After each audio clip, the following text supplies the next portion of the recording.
say. So I just cut all this stuff. We're shutting down. So this is normally a metal, but I misprinted one a little bit small, so I decided to try a wood version. So this is my typical wood white hardboard. So when they come out, they can be a little bit sooty, right? So I just hit them with a damp microfiber cloth. That all comes right off.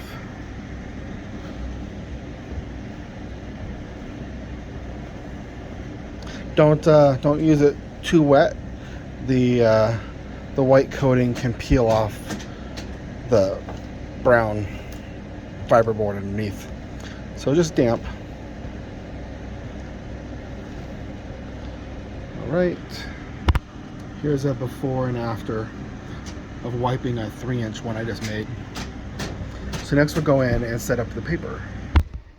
So for the heat press, to press this white hardboard, we're going to set it for 340 to 350. It's my minimum and maximum.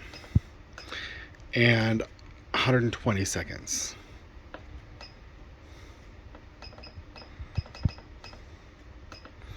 So we're going to let that get hot.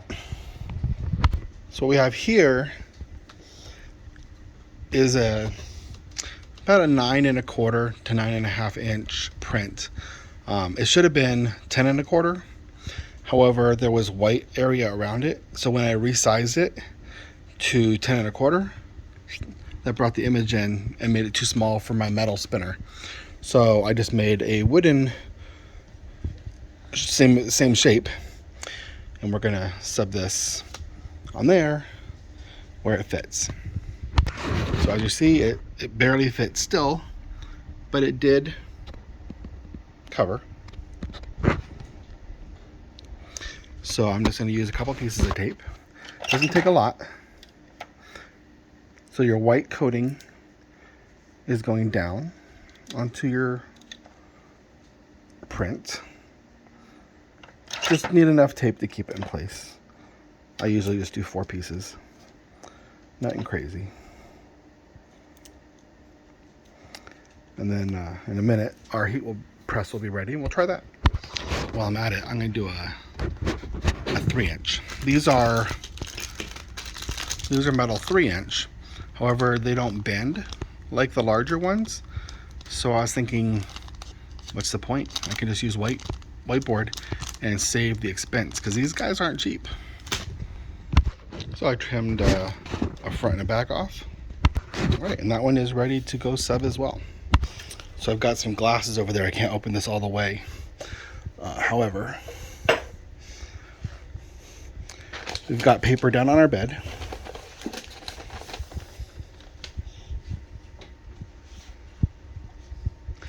Don't be mistaken and put this way.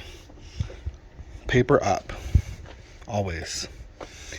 If you forget, just turn it over and press it again, because it will definitely be very light. So full, all the way down, white paper up, protection on top. 120 seconds, 350 degrees.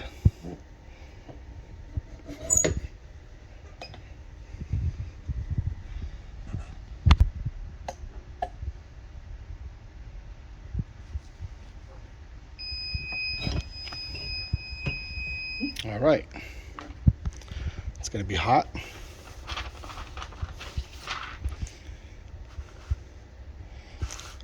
I'm just going to pull this out and set it aside for a moment. You see we have some ink transfer from bleed out. I'm going to use the top of the last one as the bottom of the next sheet. Again, we want to be paper up.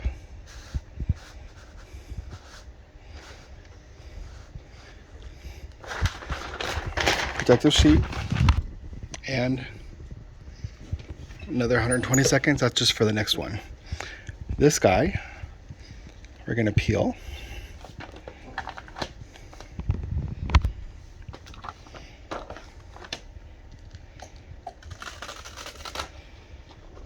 You heard a little bit of sticking, nothing horrible.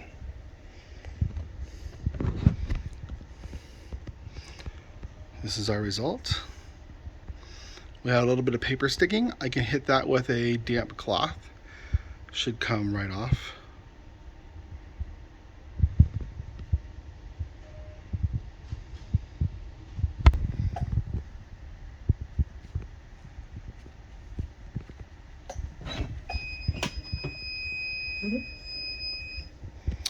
One more time.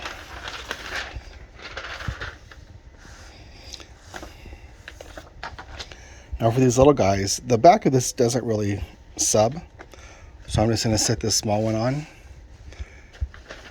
Use the same paper. And your times and temps are the same. So if it's a 3-inch thing or a 15-inch thing, it is still $3.50 for 120.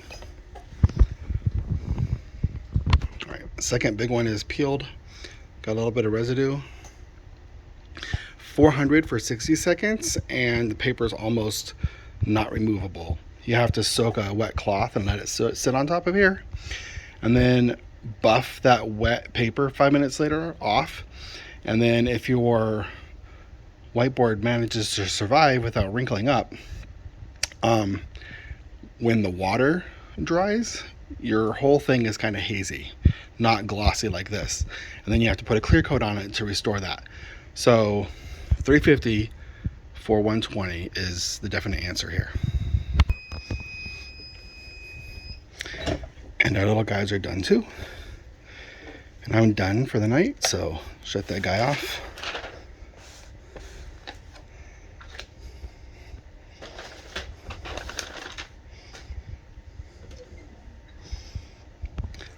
Give that just a second to cool. Doesn't appear this one had any paper sticking to it.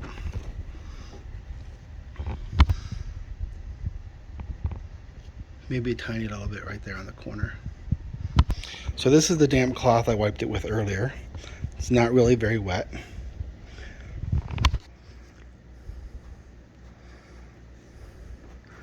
Yeah, see that? Let's come in here and zoom in. So we've got some white residue down here. We just wipe it with a cloth. That comes right off. All right, so here's our completed project. It's got a kind of a semi-gloss to it.